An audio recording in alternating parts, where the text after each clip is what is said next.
दंडवत हो. आता झालं ते बंद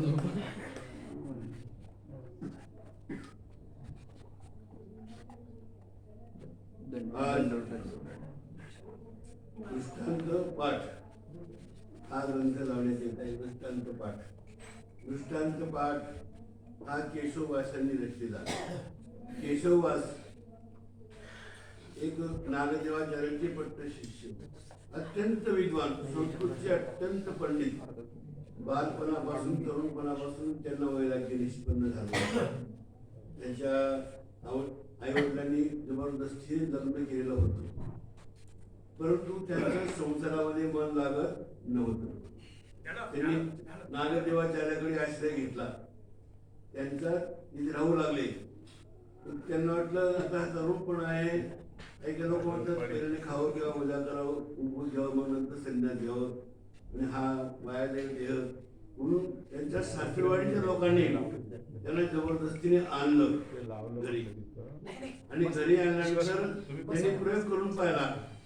एकाच खोलीमध्ये नवऱ्याला कोंडून ठेवलं. रात्री निनाडी पत्नी काही ना काही उपाय करून काही आपलं करून त्यांनी उपयोग होईल. मी एका खोलीमध्ये जरी राहिले तरी खोलीमध्ये झोपताना ती एक खोली पलंगावर झोपलं तर ते खाली झोपायचे, खाली आलं की ते पलंगावर झोपायचे. असं रात्रभर चाललं. शेवटी तिलाच वाटलं खरोखर यांच्या अंगी वैराग्य प्राप्त झाले, आपण जबरदस्तीने काही यांच्याजवळ मोह टाकून काही फायदा नाही. म्हणून तिने सांगितलं जाऊ दे यांना, हे खरोखर वैराग्य प्राप्त झालेलं आहे. तिने मोहन दिली. तेव्हा पुन्हा आणि त्या काळामध्ये पुन्हा दिवसा नदीवर जायचे, स्नान करायचे आणि स्नान केल्यानंतर त्याची त्यांनी एक मराठीत काव्य लिहिलं. संस्कृतचे पंडित असून सुद्धा मराठीत काव्य लिहिलं. त्या काव्याचं नाव आहे रत्नमाला स्तोत्र. म्हणजे चक्रधर स्वामींचे चरित्र काव्यमय त्यांनी रत्नमाला स्तोत्र लिहिलेलं आहे. मूर्ती प्रकाश सुद्धा लिहिलेला आहे. आणखी बरेचसे ग्रंथ त्यांनी लिहिलेले आहेत. संस्कृत मध्ये सुद्धा ते ग्रंथ निर्माण करू शकत होते. जेवढं ब्रह्मविद्या शास्त्र आहे हे सुद्धा आचार्यांना म्हणत होते की मी हे सगळं विद्यामार्ग अन्वय वगैरे हे आहे हे संस्कृत मध्ये करू का? किंवा आचार्य नको का? केशव द्या येणे महाज्या म्हाताऱ्या नागवती. मराठीचा अभिमान घेऊन त्यांना संस्कृत मध्ये करण्याचं बंधन केलंय. असे चर्चा त्याचे 3 जण होते त्यावेळेला. म्हणजे त्या काळी नागदेवाचार्यांचे 3 शिष्य पट्ट शिष्य होते. केशवदेव, एक दामोदर पंडित आणि राघव भट्ट. हे तिघही इतके एकरूप होते त्या नागदेवाचार्य ठिकाणी की एको मूर्ती त्रय भागा. म्हणजे असं त्याचं प्रसिद्धी होती त्याला, एको मूर्ती त्रय भागा. म्हणजे कोणी त्यांना म्हणते हे एको मूर्ती त्रय भागा. म्हणजे एका ठिकाणी बसायची, एका ठिकाणी चर्चा करायची आणि चर्चा मंथन नेहमी करत असेल. किंवा नागदेवाचार्य म्हणत या केशवदेवाला उठता बसता चर्चेच्या विरहित मधून मला दाखवून देईल, त्याच्याशी मी ओढ लावेन. या केशवदेवाला उठता बसता चर्चेच्या विरहित जो मला दाखवून देईल त्याच्याशी मी होड लावेन, आचार्य म्हणत. परंतु आचार्यांना हेही माहिती होतं की चर्चा जर करत राहिलं तर परमेश्वराचं नामस्मरण कधी करायचं. म्हणून त्यानं हे सांगितलं की केशव द्या तुम्ही सतत जर चर्चा करत राहाल तर परमेश्वराला केव्हा स्मरा, नामस्मरण केव्हा करा, म्हणजे त्या निश्चित सांगायचे. आणि अशा पद्धतीने हा केशव पंडित म्हणजे अतिशय विद्वान. ज्यावेळेला त्यांनी संन्यास घेतल्यावर सुद्धा असे चरित्र आहे त्यांचं. संन्यास घेतल्यावर सुद्धा त्याचा आवाज अतिशय गोड होता, मधुर आवाज होता. आणि त्या मधुर आवाजामुळे कुठे भिक्षा मागायला एका ठिकाणी भिक्षा मागायला गेले तर तिथे एक स्त्री त्यांच्यावर आवाजावर ढुक्क झाली. त्यांचं सुंदरता नष्ट होत नाही, तरी वैराग्याचे कपडे घातले तरी जे तिचे कोणते शरीर असतं ते नष्ट होत नाही. त्याप्रमाणे चक्रधर स्वामींचा संन्यास घेतल्यावर सुद्धा सुंदर दिसत होते. तसे यांचा सुद्धा संन्यास घेतल्यावर सुद्धा एक मुलगी ज्या घरी भिक्षेला गेले त्या घरी ही मोहित झाली. आणि त्यांना माहिती नव्हतं की मुलगी माझ्यावर मोहित झाली. ते ज्या ज्या घरी गेले त्या त्या घरी पाठीमागे ही चालली. असं करता करता एका ठिकाणी एका मंदिरात येऊन जेव्हा बसले, भिक्षा घेऊन त्यांच्या डायरेक्ट मांडीवरून बसले. मांडीवरून बसल्यावर त्यांना वाटलं मोठं संकट आलं. लगेच म्हणतो मी येतो असं बोट दाखवलं, जोडी तिथे ठेवून दिली, धुवून ठेवली आचार्यांकडे. तेव्हा आचार्य भक्तजनांकडे उपदेश करीत होते, काही निरूपण करीत होते. आचार्यांना सुद्धा त्रिकाळ सिद्धी बांधली गेली होती आणि त्यांना कळलं. आणि कळल्यानंतर ती भक्तजनांना सांगतात, माझा केशवदया काळाची पाठमोरा करून येत असेल. मी आचार्यांना कळलं होतं माझा केशवदेव काळाला पाठ घेऊन येत आहे. मग पुन्हा आल्यानंतर सांगितलं, सगळं केलं. म्हणजे काही सांगू नको, मला सगळं कळलंय. आता हे पुन्हा सगळं हे जे कपडे हे काढून टाक, ठिगळाचं शर्ट घाल. 1 महिन्यावर दात घासू नको, तोंड धुवू नको, दाढी करू नको आणि फुटाने खात जायचे. दाढी करायची नाही, तोंड धुवायचे नाही, आंघोळ करायची नाही आणि फुटाणे खायचे. ठिगळाचं शर्ट वापरायचं. 1 महिना हे व्रत करू, तोपर्यंत भिक्षेला जायचं नाही. म्हणून त्यांनी 1 महिन्यावरती व्रत केलं. 1 महिन्यावर दाढी केली नाही, दाढी वाढलेली, डोकी केली नाही, डोकी वाढलेली, आणि आंघोळ केली नाही, तोंड धुतलं नाही, पिवळी दात पडून गेले, फुटाणे खायचे. फुटाणे खाल्यानंतर तुम्हाला जास्त चिकन गोष्टी त्या दातावर असं भपकाय आलं त्यांना बोलून बोलायचं. 1 महिन्यानंतर सांगितलं, ज्या घरी तुमच्या मागे पोटी लागली त्या घरी भिक्षेला जा म्हणतात. हे गेले तिथे. आताच आवाज तर तोच राहणार. जरी पुढचं दृश्य त्यांचं बदललं, ठिगळाचा शर्ट, दाढी बिडी वाढली होती, परंतु आवाज तर तोच राहणार. त्या आवाजामध्ये भिक्षा आवाज इतका गोड होता की तिला पुन्हा घरात होती ती आणि पळत जोराने. जशी पळत आली त्यांच्याकडे पाहिलं, इथून असं केलं, पाय आपटत निघून गेले. म्हणजे विषय वीरापस्ती विषय नष्ट श्रेष्ठ, हे स्वामींचे वचन आहे. किती आपण विषयवीर राहिलो, जितेंद्रिय किती राहिलो, तरी विषय नष्ट व्हायला पाहिजे. याला म्हणतात वैराग्य. आणि त्यावेळेला त्यांनी म्हटलं की आता मी जिंकलो. मग पुन्हा त्यांनी काव्यरचना वगैरे बऱ्याच केल्या. तो रत्नमाला स्तोत्र केलं आहे, मुस्लिम प्रकाशित केलं आहे त्यांनी, आणखी काही ग्रंथ केलेले आहेत. त्यामुळे हे दृष्टांत पाठही त्यांनी केलेलं आहे. म्हणजे दृष्टपर वस्तूच्या निरूपण करून, दृष्टवर वस्तूंचं दाखवून त्याचा अंतिम परमेश्वराचं महत्व पटवणं, त्याला म्हणतात दृष्टांत. दृष्टांत शब्दाचा अर्थ काय? अदृष्टपर परमेश्वराचं महत्व पटवण्याकरता दृष्टपर वस्तूंचं निरूपण करणं, दृष्टपर वस्तूंचं एक दाखवणं. कशा दृष्टपर वस्तू असतात त्याच्याद्वारे उदाहरण दाखवून अदृष्टाचं निरूपण करणं, त्याला म्हणतात दृष्टांत. या शब्दाचा अर्थ दृष्टांत. पहिला दृष्टांत या ठिकाणी सांगितलेला आहे. जो ते दृष्टांत सांगताना कोणत्या तरी वचनावर आधारित दृष्टांत असतो. तर त्या पहिला दृष्टांत आहे बाहेरीचा दृष्टांत. बाहेरीलाचा दृष्टांत. जो जेतुला तो तेतुल्याचे करू शकेल. जो जेतुला तो तेतुलाचे करू शकेल. म्हणजे जो ज्याची शक्ती जेवढी आहे तेवढं तो करू शकतो. ज्याची शक्ती, प्रत्येकाची शक्ती वेगळी वेगळी असते. ज्याची शक्ती वेगळी जेवढी आहे तेवढा तो करू शकतो. कारण अवतार घेताना 3 प्रकारे अवतार घेतात. गर्भपती दौडणे, आणि अवतार घेताना सुद्धा काही अवदृश्य अवतार, काही परदृश्य अवतार, काही उभयदृश्य अवतार, 3 प्रकारे अवतार, असे अनेक प्रकार आहेत. अवराच्छादनीचा, पराच्छादनीचा वेगळे प्रकारे. त्यावेळेला इथे अवरदृश्य अवताराचं सांगितलेलं आहे. अवरदृश्य अवतार म्हणजे बाहेरील देखणे, फक्त बाहेरचे जे आहे देखणे त्याला अवरदृश्य अवतार म्हटलेलं आहे. पराच्छादलेला आहे अवरदृश्य अवतार. म्हणजे दोन्ही शक्ती असतात परमेश्वराजवळ, दोन्ही शक्ती असतात, तसं काही नसतं. परंतु ते एक आच्छादतात आणि एक प्रगट करतात, म्हणून त्याला अवरदृश्य अवतार म्हटले. पराच्छादनीचा अवरदृश्य अवतार. त्याचं उदाहरण देतात की बाहेरील असे तो बाहेरील देखे, आतून काहीच न देखी. घराच्या उंबरठ्याच्या जो बाहेर आहे उभा, घराच्या उंबरठ्याचं जर बाहेर उभं राहिलं तर त्याला सगळं बाहेरचं दिसतं, घरातलं काही समजत नाही. घरात कोण बसलेलं आहे, काय बसलेलं आहे, कोणी विचारलं का घरात कोणी आहे का, नाही मी बाहेर आहे उमरठायच्या घरात कोणी बसलं मला काय माहिती नाही. म्हणजे माणसाला सुद्धा कळणार नाही घरात कोण बसलेलं आहे ते, कारण हे बाहेर आहे. म्हणजे बाहेरच्या जेवढ्या वस्तू आहेत तेवढ्या बाहेरील वस्तू कोणत्या आहेत? 81 कोटी 1.25 लक्ष देवता त्यांचं शक्ती, आवड शक्ती ह्या बाहेरच्या. म्हणून आवड शक्तीचा स्वीकार केलेला जो आवश्यक पलक्षादनीचा अवर दृश्य अवतार, त्याचे चौथं सांगतं की तैसा अवर दृश्य अवतार अवर सकळे देखे. अवर दृश्य अवतार म्हणजे अवर सकळे ही देखे पर काहीच न देखे. पर काहीच म्हणजे पर म्हणजे जी शक्ती आहे पराशक्ती, हे काहीच न देखे. वास्तविक शक्ती आहे त्यांच्याजवळ, पण ती आच्छादलेली असल्यामुळे काही पाहू शकत नव्हते. ज्याची देखणे आधी त्याची देणे आधी, आणि जे देखणे आहे ते देऊ शकतात. जसं चक्रपाणी होतात, अवर दृश्य होतात. यांनी झाडू मारताना गल्ल्या झाडत होते, चक्रपाणी होतात. झाडू मारताना चालता चालता कोणी मध्ये आलं त्याला झाडू मारायचे, खराटा मारायचे.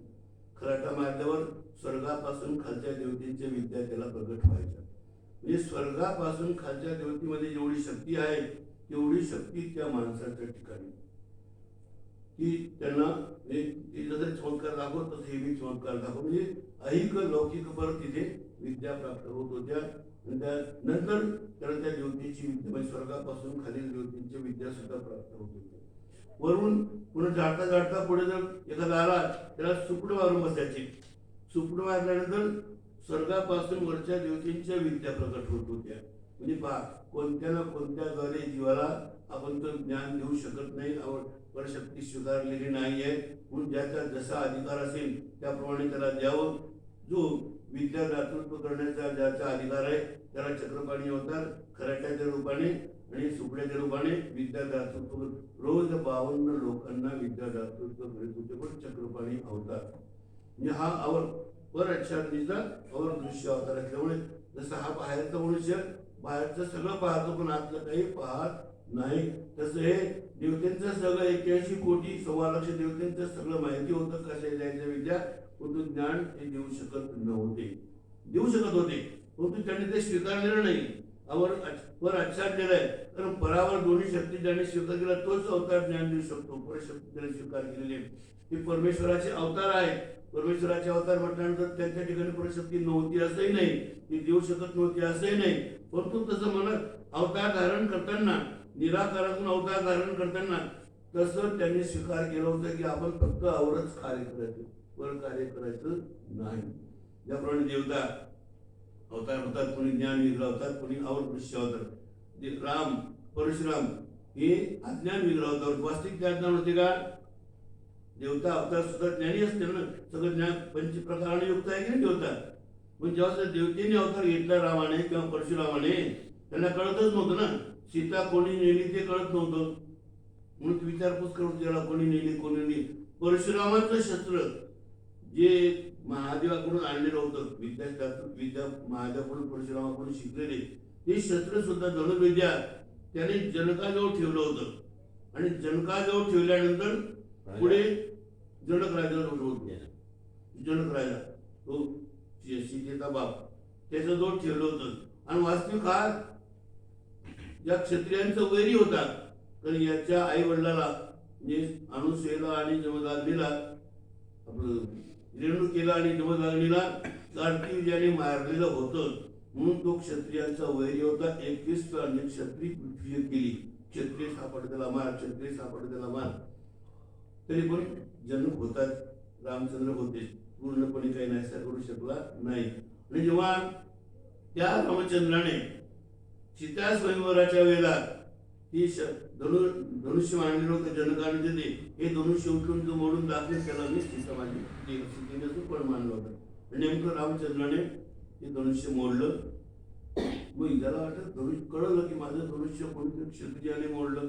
आता क्षत्रियाचा कट्टरवैरी दोघही देवतेचे होतात, रामचंद्र बी आणि परशुराम बी दोघही देवतेचे होतात. परंतु जेव्हा हे विवाह वगैरे झाला आणि वरात निघाली त्यांची बॅनबीन लावून वरात काढतात ना, वरात निघाली तो तिथे जनकाच्या नगरीमध्ये आला आणि वराती चालतात बंद राहणे कोणी माझ्या क्षत्र मोडत समोर या. काय म्हणतो परशुराम, बँड मंत्राने कोणाला क्षत्र मोडत समोर यावं नाही. तेव्हा राम उतरले खाली म्हणतात शांततेने, हा तामसी अवतार हा सात्विक अवतार, राम हा सत्वशुद्ध अवतार शांततेने बोलला. म्हणे मी बोललो ते शब्द, काय म्हणणं तुमचं? हा म्हणतो कोणी पाहिलं तू मेळलो म्हणे, माझ्या हातात शस्त्र मोडून दाखव म्हणे. आता आहे म्हणतात माझ्या हातात धनुष्य मोडून दाखव तर तुला म्हणू. ते दिव्य केव्हा एकदाच होतं, पुन्हा पुन्हा होत नाही. आता जर तुला मोडून दाखवलं तर काय शर्त म्हणजे तू सांगशील ते. म्हणजे तुमचं आतापर्यंत हे धनुष्य जर आता मोडून दाखवलं तर तुमचं आतापर्यंत केलेलं पुण्य नष्ट करू का तुमचा स्वर्गाचा रस्ता बंद करू? काय म्हणतो राम? परशुरामाला काय म्हणतो, तुमचं आतापर्यंत पुण्य नष्ट करू का स्वर्गाचा रस्ता बंद करू? भाग देवतेला सुद्धा पुण्य करावं लागतं, स्वर्गात जावं लागतं. पण अज्ञान निग्रह करायचं म्हणे. मग त्याला वाटलं जर स्वर्गाचा रस्ता बंद केला तर पुण्य करून जाता येणार नाही. फळे यासाठी हा फळे. मग पुण्य जर केलं नष्ट केलं तर पुन्हा पुण्य करून स्वर्गात जाता येईल. म्हणून असं कर, माझं पुण्य नष्ट करावं, स्वर्गाचा रस्ता बंद करू नका. तेव्हा पुन्हा मोडून दाखवलं रामचंद्राने. म्हणजे हा वरच्या देवतेचा अवतार. रामचंद्र कोणाचा? भैरवांतील, अष्टभैरवांतील विष्णूचा अवतार. आणि हा परशुराम यक्षिणीचा अवतार. विश्व देवतेने सांगितलं होतं म्हणून हा विश्व देवतेने सांगितल्यामुळे हा यक्षिणीचा अवतार, खालच्या देवतेचा अवतार असल्यामुळे खालच्या देवतेचा अवतार वरच्या देवतेचं काही वाकड करू शकतो. वरची देवता काही वाकड करू शकणार नाही, पण खालची देवता त्याला वाकड करू शकते. म्हणून ते धनुष्य मोडलं. सांगण्यास तात्पर्य देवतेमध्ये सुद्धा ज्ञान विग्रह अवतार वास्तविक त्यांना कळत होतं, पण त्यांनी सुद्धा जसं आपण ज्ञान विग्रह अवतार अज्ञान विग्रह अवतार आहोत तसं परमेश्वराने सुद्धा अवतार घेताना आपण परदृश्य रूपाने अवतार किंवा आपण अवरदृश्य रूपाने अवतार आहोत किंवा आपण उभयदृश्य अवतार आहोत असं मनोधर्म अव्यक्ती स्वीकार केला असतो. आणि त्याप्रमाणे परमेश्वराला सुद्धा वागावं लागतं. म्हणून या ठिकाणी हा अवरदृश्य अवताराचा सांगितलेला आहे की जो जेतुला ते जेतुला तो जेतुला ते करू शके. बाहेरील असे तो बाहेरील देखे. बाहेरचा म्हणजे अवरदृश्य अवतार असतो, त्याला 81 कोटी 100 लक्ष देवतेंच्या स्थिती देणे, देवतेंच्या विद्या देणे एवढंच तो करू शकतो. तरी आतून नाही काही म्हणजे आतून म्हणजे परदृश्य अवतार तो म्हणजे ज्ञान प्रेम द्यायचे ते देऊ शकत नाही. तैसा अवरदृश्य अवतार अवर सकळे देखे परी काहीच न देखे. परंतु या ठिकाणी परत परंतु नाही, पर म्हणजे परशक्ती अर्थात ज्ञान प्रेम हे काहीच न देखे, जेची देखणे तेची देणे. म्हणजे हा दृष्टांत बाहेर म्हणजे बाहेरचा जसं मनुष्य सगळं पाहतो त्याबद्दल दृष्टांत सांगितलेला आहे. आता हा दुसरा दृष्टांत आहे उंबरियावरचा दृष्टांत. अंतुला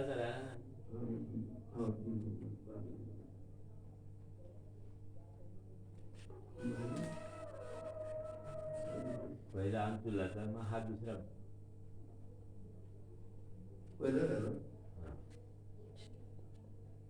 राहिला दुसरं सांगितलं.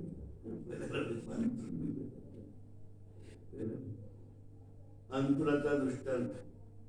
परमेश्वर परदृश्ये होती, अवरदृश्ये होती, परावर दृश्ये होती. परमेश्वर दोन्ही प्रकारचे अवतार घेतात, परदृश्य अवरदृश्य म्हणजे उभय दृश्य अवतार. चक्रधर स्वामींनी, दत्तात्रय प्रभूंनी आणि श्रीकृष्ण अवताराने या अवताराने पर अवर शक्ती स्वीकार केली. म्हणजे 81 कोटी 100 लक्ष देवतेमध्ये जेवढी ताकद आहे, जेवढी शक्ती आहे, तेवढी शक्ती त्यांच्यामध्ये होती. अनंत ब्रह्मांडामध्ये व्यापून उरलेली माया तिची शक्ती होती आणि स्वतःची शक्ती वेगळी होती. जेथे जेथे ज्यावेळेला जसा जो कोणी अधिकारी असेल त्याला त्या शक्तीप्रमाणे त्याला द्यायचं. एका माम प्रबंधनते तम तथे भजमन. जसं स्थितीचा अधिकार आहे त्याला स्थिती द्यायची, कोणा ज्ञानाचा अधिकार आहे त्याला ज्ञान द्यायचं, कोणाला दुसऱ्यांच्या विद्या द्यायच्या. असे निरनिराळ्या प्रकारचं दोन्ही प्रकारे ते देऊ शकत होते. त्या आतुराचा म्हणजे जो आतुर म्हणजे परत शक्ती ज्याने स्वीकार केली, ते अवर शक्ती स्वीकार केलेली नाही, परशक्ती स्वीकार केली. फक्त ज्ञान आणि प्रेम देण्याची विद्या त्यांनी. आणि अपरशक्ती स्वीकार केली ती गोविंद प्रभूने. परशक्ती कोणी केलं? गोविंद प्रभूने. अविद्या छेद करून जाण्याची.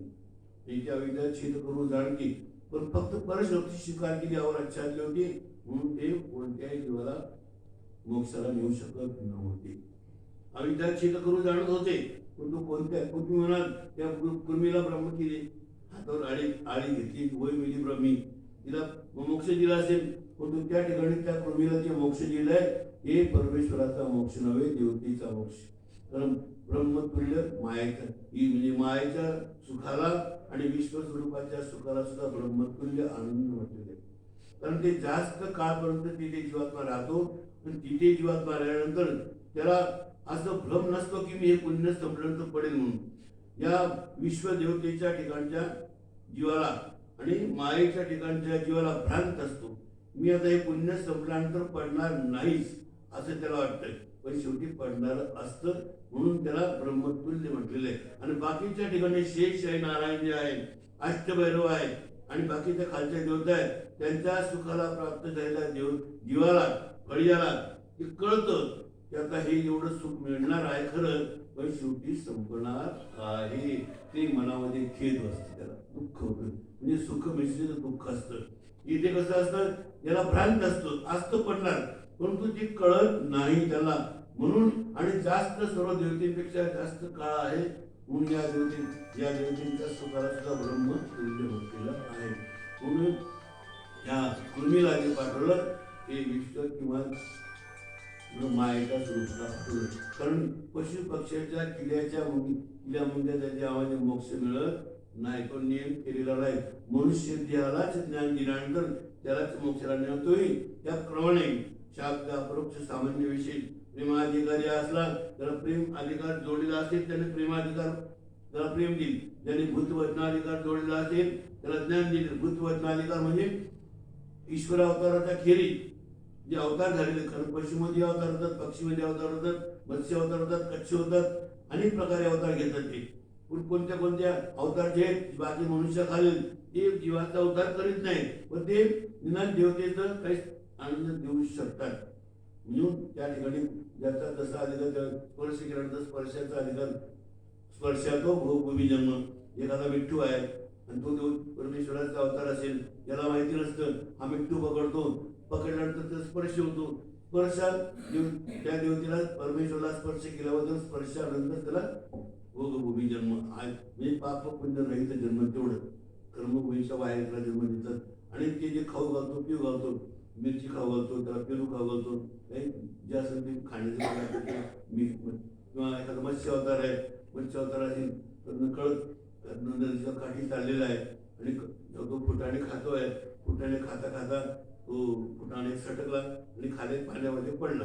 आता पाण्यामध्ये पडल्यानंतर काय होतो, तो कृष्णार्पण, म्हणजे तो मुद्दा म्हणून त्या देवतेला द्यायचं नाहीये, पण सहज पडून दंड घडून आता पडला काय वाया जाऊन निघा तो कृष्णार्पण. आणि तो कृष्णार्पण म्हटल्यानंतर त्या मत्स्य अवताराने जर तो फुटाणा खाल्ला आणि त्याला ज्ञान व्हावं असं जर निष्पन्न केलं मनामध्ये, हे त्याने अवताराने मनात धरलं याला ज्ञान व्हावं, तर त्याला पुढच्या जन्मी निश्चित ज्ञान होणार.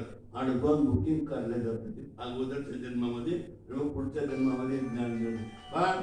बाईसा 10 पायऱ्यावर बसून स्वतःची पूजा करून घेत होती. वास्तविक तिला काही उपदेश नव्हता, तिला काय 2 गोष्टी देवाचं सांगितले नाही, काय 5 नावं सांगितले नाही. तिथं स्वतःची पूजा करून घेतली होती आणि ती इतर देवतेची भक्ती करणारी होती. पण तरीही तिने तिथे चक्रधर स्वामीचा अपमान सुद्धा केला.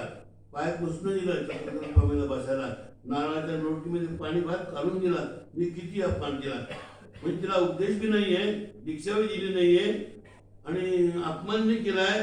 तरीही चक्रधर स्वामींनी तिचा अधिकार जोडल्यामुळे, बुद्धवचना प्रेमाधिकार जोडल्यामुळे मागच्या जन्मामध्ये फक्त परमेश्वरला माहिती होतं तिचा अधिकार काय होता.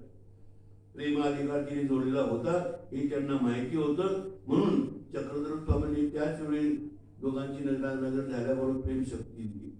हे कोणाचा अधिकार काय जोडला तो परमेश्वराला माहिती. करायचं आपल्याला कोणाला माहिती नसेल, पण कोणाचा अधिकार काय जोडलाय, कोणाला उधरतील, काय ज्ञान देतील, कोणाला प्रेम देतील, काही करू शकणार नाही. म्हणून परमेश्वर सर्व जाणतं, मागचं पुढचं सगळं त्याला कळतं. परमेश्वराला मागच्या सृष्टीतलं मागच्या जन्मातलं कळतं. आणि हे गीतेमध्ये सुद्धा सांगितलेलं आहे की मागचं मला कळतं. 4थ्या अध्यायामध्ये सुरुवातीला सांगितलंय इमम विवस्वते योगम मोक्षमा प्रोक्तवानहम.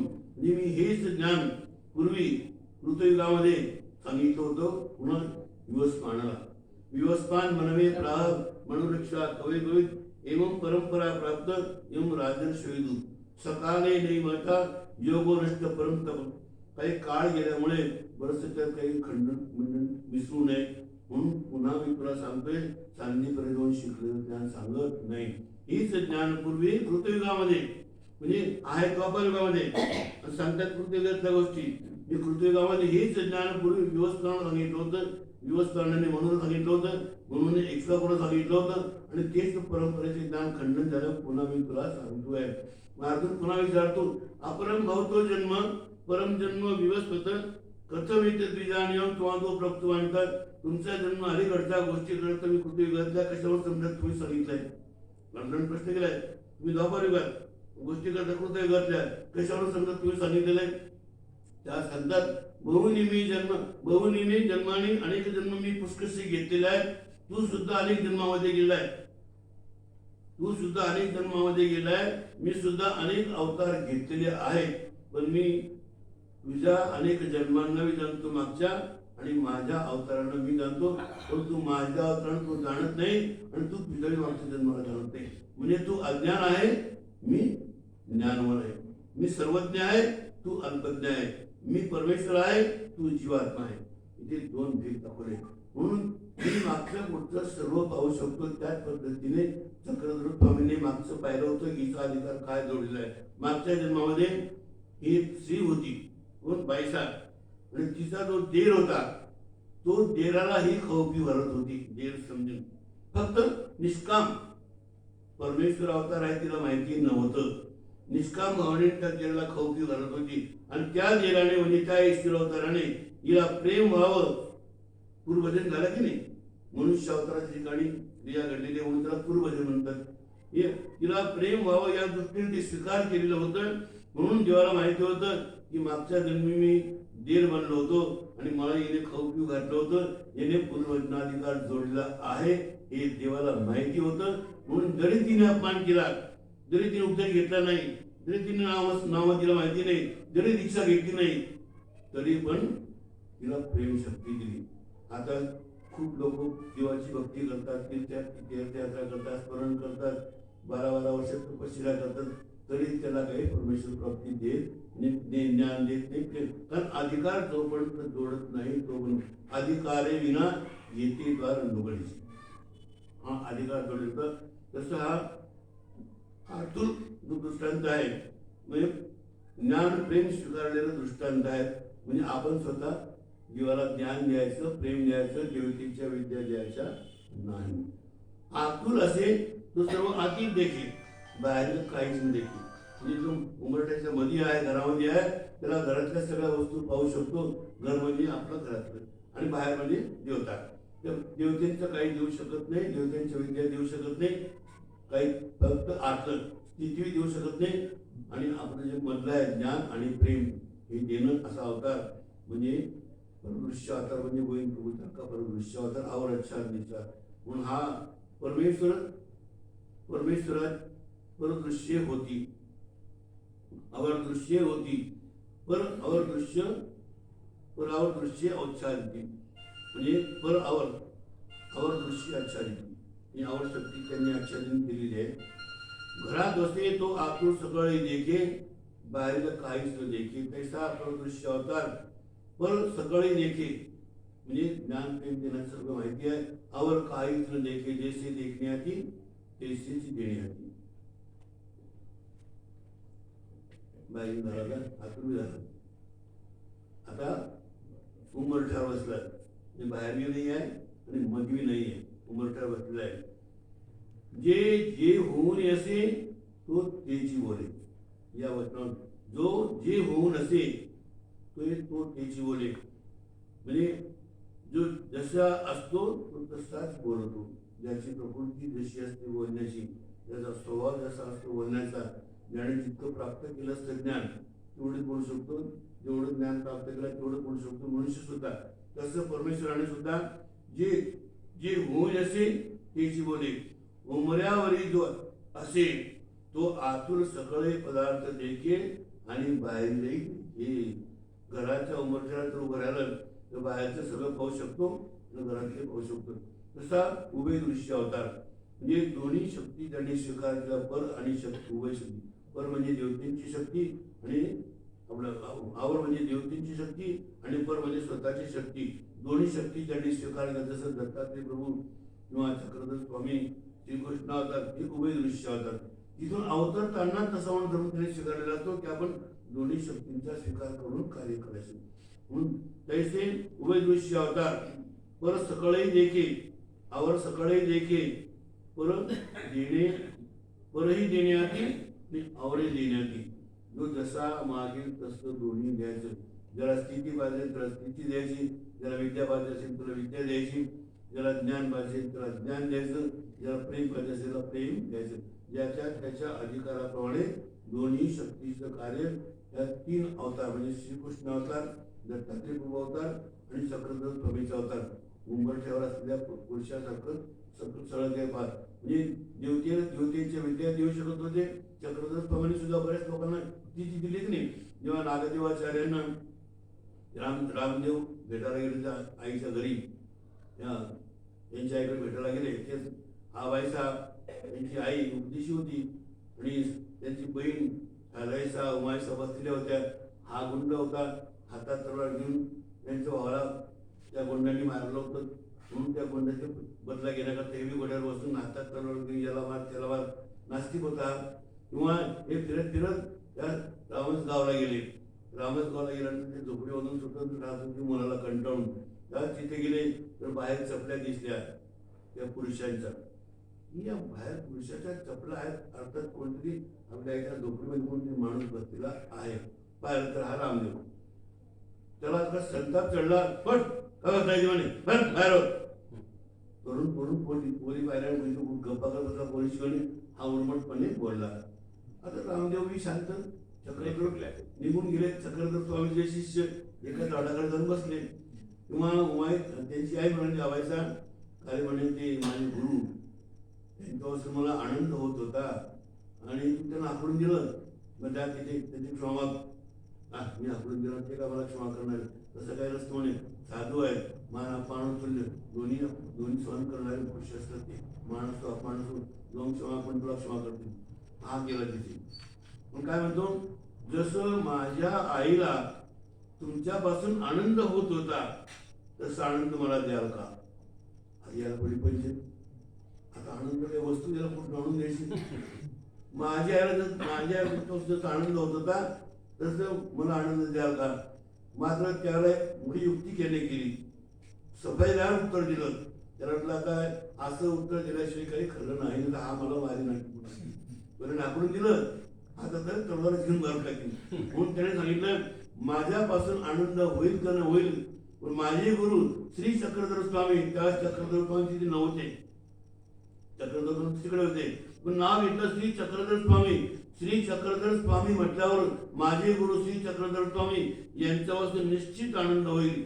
तेव्हा चक्रधर स्वामीला वाटलं माझ्या भक्ताने मला पुढे केलं आहे आणि जर मी आनंद दिला नाही हा भक्ताला मारण्याशी जाणार नाही. म्हणून भक्ताचं रक्षण करण्याकरता जेथे होती तिथून त्याला आनंद संचरला, स्थिती दिली.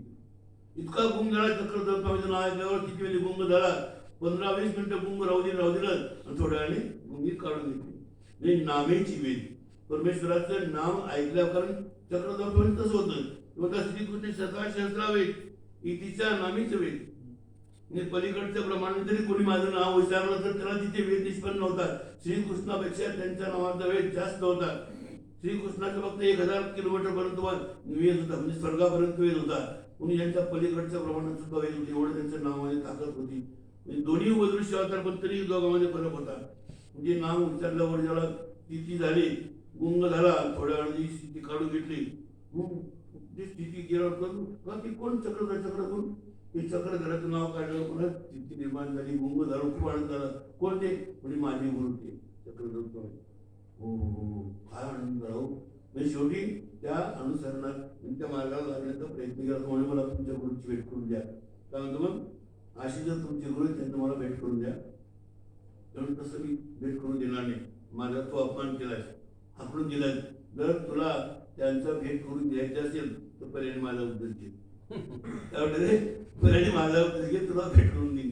कारण माझा अपमान केला होता तू, तुला चित्त आनंद आला ना, माझा उपदेश घे मग भेट. मग घेईल ना मी, तुम्हीच भेट करत नाही. पहिल्याने माझा उपदेश घे मग तू.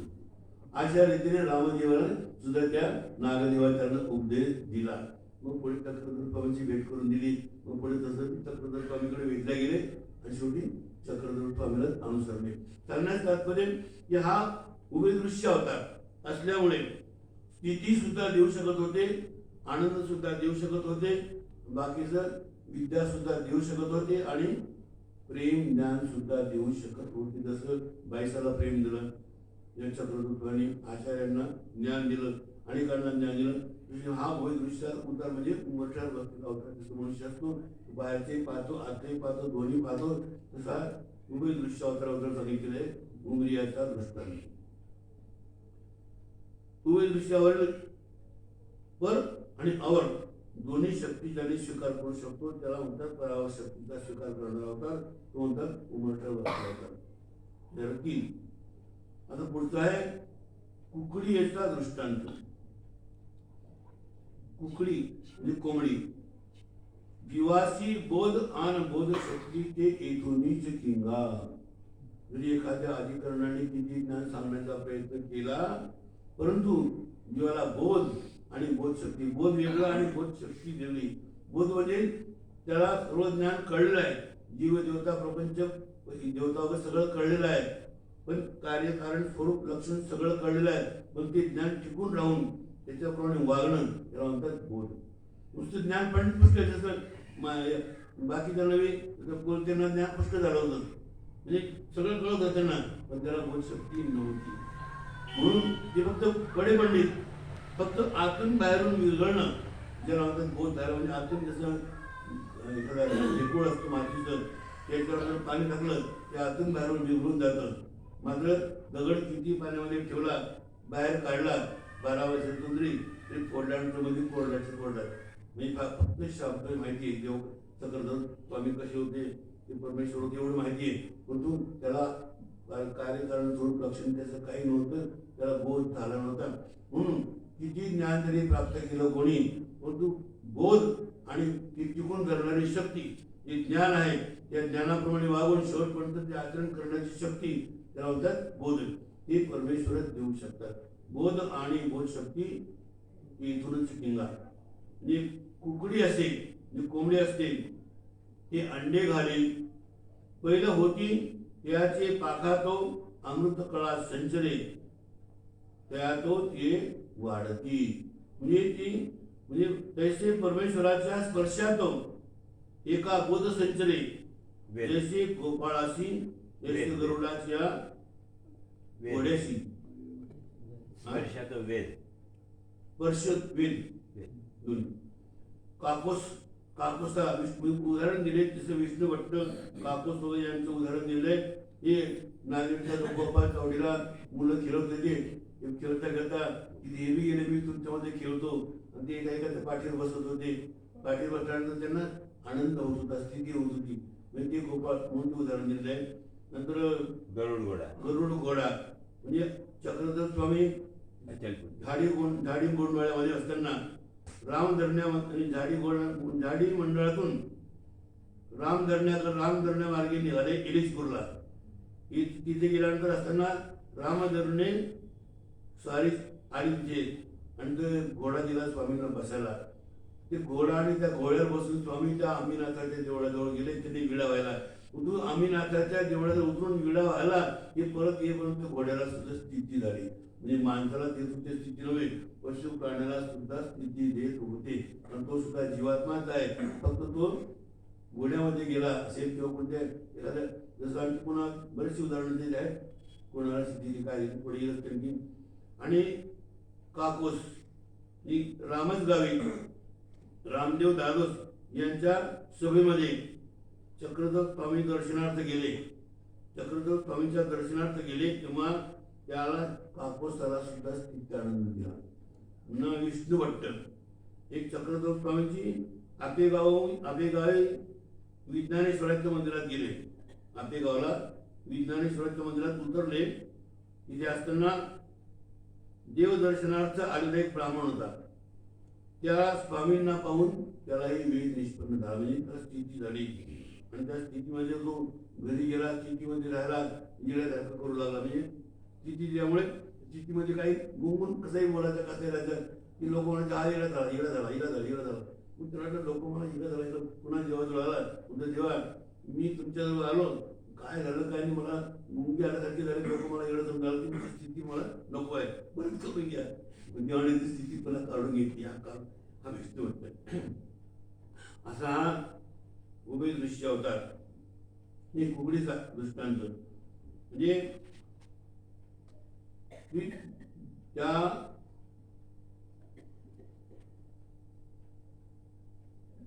त्याप्रमाणे परमेश्वराच्या स्पर्शामुळे जीवाला वेद संचार होतो. जसा गोपाळ झाला, जसा कापूसला झाला, जसा विष्णू भट्टाला झाला. स्पर्शामुळे, स्पर्श केल्यामुळे. कारण त्या स्पर्शाने एका अंतःकरण आणि पुरुषाने वेगळ्या प्रकारे वेद संचार, अंतःकरणाची आठवण केली एखाद्या त्याला सुद्धा वेद संचार होतो, स्पर्शाने सुद्धा होतो, नेत्राने सुद्धा होतो, अनेक प्रकारे वेद संचारतात. इथे मात्र स्पर्श आणि वेद संचार दाखवले. नंतर आहे मासळीचा दृष्टांत.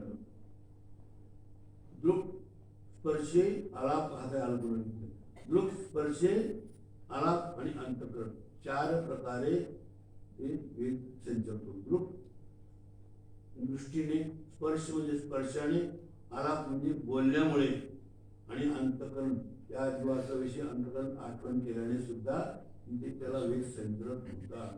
मासळी असे ती पाण्यातून वितू वितू जाय, मागोती परतून त्या ती दृष्टी पाहे. अमृत कळा असे ती संचरे, त्या तो ती वाढती. हा दृष्टांत दिला त्यांनी. मासळी असतं परमेश्वराचे दृष्टीपासून एका वेद संचरती, जैसा भक्ताशी बाईसाशी निजीवाशाच्या सवेशी परत पक्षाशी. म्हणजे दृक स्पर्श आलाप आणि अंतःकरण हे दृष्टीने, स्पर्शाने आणि बोलण्यामुळे आणि अंतःकरण आठवण केल्यामुळे सुद्धा त्यांना वेद संचार करता येत होता चक्रधर स्वामीला. त्याप्रमाणे परमेश्वराच्या दृष्टीपासून वेद संचार होतो. असा जसा भक्त बाईसा आणि निवासातील सभेमध्ये अनेक जे बसले होते त्या सभेत त्या लोकांमध्ये भारद्वाजाला वेद संचार होतात. खाणीपुरीचं जे स्थान आहे ते भारद्वाजाचं कष्ट आहे, पक्षी होता तो, त्याच्याकडे पायऱ्याबरोबर त्याला वेद संचारला होता. आणि बाईसा ही अन्य होती, देवतेची उपासना करणारी होती, पण तिचा अधिकार जुळल्यामुळे बाईसाने जेव्हा देवाकडे पाहिलं, देवाने बाईसाकडे पाहिलं, तिला सुद्धा वेद संचारला आणि प्रेम शक्ती दिली. आणि पुन्हा बाईसा निवासीच्या सभेमध्ये त्यांना सभेत गेल्याबरोबर त्यांना भक्तांना वेद संचार झाला आणि भारतभर पक्षीला वेद संचार झाला. म्हणजे ज्याचा जसा अधिकार असेल त्याला तसं देणार. म्हणून दृक स्पर्शे म्हणजे सांगण्यात तात्पर्य की परमेश्वर दृष्टीने, स्पर्शाने आणि अंतःकरणात आठविल्यानंतर किंवा नुसतं बोलल्यानंतर सुद्धा त्याला देणार. ज्याप्रमाणे निजीवासा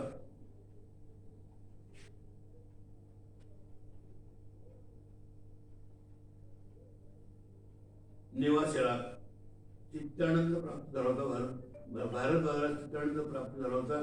चक्रधर भक्त बाईसा एकांत काळामध्ये असताना पूर्वाधाच्या काळामध्ये प्रारंभी चक्रधरांनी पहिल्याने प्रेम दिलं असेल तर बाईसाला प्रेम दिले.